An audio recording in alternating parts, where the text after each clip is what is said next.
കാരുണ്യവാരികനും കരുണാവാരിധിയുമായ അല്ലാഹുവിന്റെ നാമത്തിൽ നിന്റെ രക്ഷിതാവ് വിധിച്ചിരിക്കുന്നു, അവന് മാത്രമല്ലാതെ നീ വഴിപ്പെടരുത് എന്ന്. മാതാപിതാക്കളോട് നന്മയിൽ വർത്തിക്കണമെന്നും.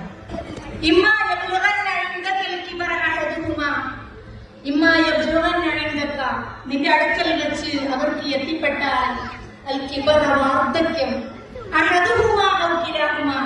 അവർ രണ്ടുപേരിൽ ഒരാൾക്കോ അതല്ലെങ്കിൽ രണ്ടുപേർക്കുമോ അപ്പോൾ നീ അവരോട് പറയരുത് എന്ന് പോലും. നീ അവരോട് കയർത്ത് സംസാരിക്കരുത്.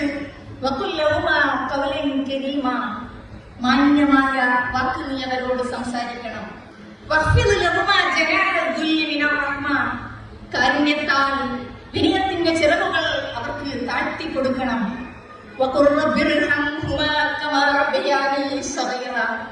നിന്റെ മാതാപിതാക്കൾ നിന്നെ ചെറുപ്പത്തിൽ ഏത് രൂപത്തിലാണോ പോറ്റി വളർത്തിയത് അതുപോലെ നീ അവരോട് കരുണ കാണിക്കണം റബ്ബേ എന്ന് നീ അവർക്ക് വേണ്ടി പ്രാർത്ഥിക്കണം. റബ്ബുക്കും നിങ്ങളുടെ രക്ഷിതാവ് നിങ്ങളുടെ മനസ്സിലുള്ളത് നന്നായി അറിയുന്നവനാണ്. ഇനി നിങ്ങൾ സ്വാലിഹീങ്ങളാണെങ്കിൽ, സ്വൈഹായ ഉദ്ദേശമാണ് നിങ്ങൾക്കുള്ളതെങ്കിൽ പശ്ചാത്തപിച്ച് മടക്കുന്നവർക്ക് അള്ളാഹു ഏറെ പുറത്തു കൊടുക്കുന്നവനാകുന്നു.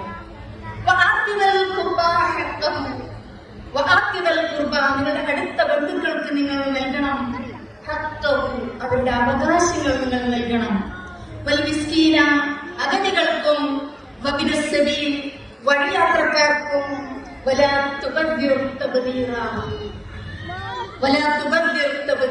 നിങ്ങൾ അതിര് കവിയരുത്.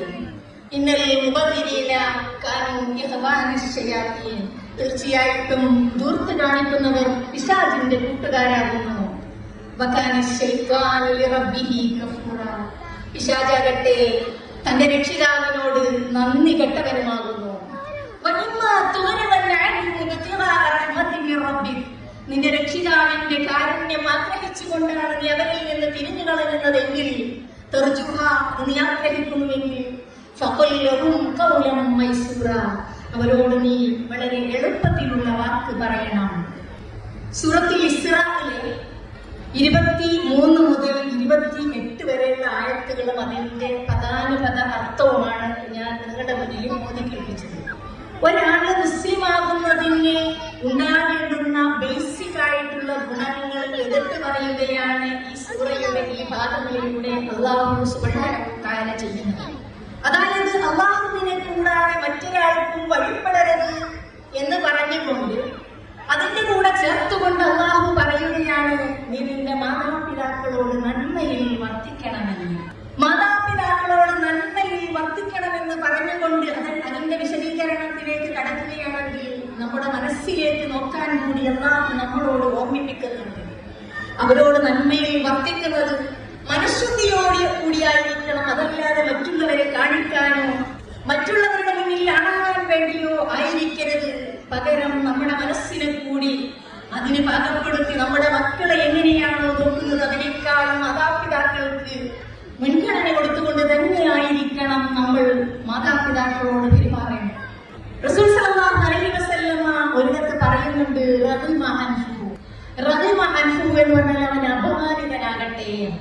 മൻ അദ്റക അബവൈനി ഇൻദൽ കിബറ അഹദുഹുമാ ഔ കിലൈഹിമാ ഫലം യദ്ഖുലിൽ ജന്ന. എന്നാണ് അതിന് തുടർന്ന് പറയുന്നത്. അതായത് ആർക്കെങ്കിലും തന്റെ മാതാപിതാക്കളെ വാർദ്ധക്യത്തിന്റെ സമയത്ത് കിട്ടുകയും വാർദ്ധക്യം ബാധിച്ചവരായിക്കൊണ്ട് നമ്മൾക്ക് നമ്മുടെ മാതാപിതാക്കളെ കിട്ടുകയും എന്നിട്ട് സ്വർഗം നേടാൻ സാധിക്കാതിരിക്കുകയും ചെയ്താൽ അവൻ അപമാനിതനാകട്ടെ എന്നാണ് പറയുന്നത്. ഈ ഉത്തരവാദിത്തങ്ങൾ നിർവഹിക്കുമ്പോൾ ഇതിനുവേണ്ടി കഷ്ടപ്പെടുന്ന മക്കൾക്ക്, ഇതിനുവേണ്ടി കഷ്ടപ്പെടുന്ന ഭർത്താവിനെ സപ്പോർട്ട് ചെയ്തുകൊണ്ട് അദ്ദേഹത്തിന് വേണ്ടതായ അദ്ദേഹത്തിന്റെ ആവശ്യങ്ങളൊക്കെ നിർവഹിച്ചുകൊണ്ട് നല്ല നിലയിൽ കുടുംബത്തെ കൊണ്ടുപോകേണ്ടത് കുടുംബിനികളുടെ ഉത്തരവാദിത്തമാണ്. പ്രയാണിക്കൊണ്ടും ആരോഗ്യപരമായ പ്രശ്നങ്ങൾ കൊണ്ടും കുറെ ആളുകൾ ഞങ്ങളുടെ കൂട്ടത്തിലൂടെ എത്തിപ്പെട്ടിട്ടുണ്ട്. ഇനിയും എത്തിപ്പെടാൻ കഴിയാത്തവരും ഉണ്ടായിരിക്കാം. Sabi, aവർക്കെല്ലാം നീ ആഫിയ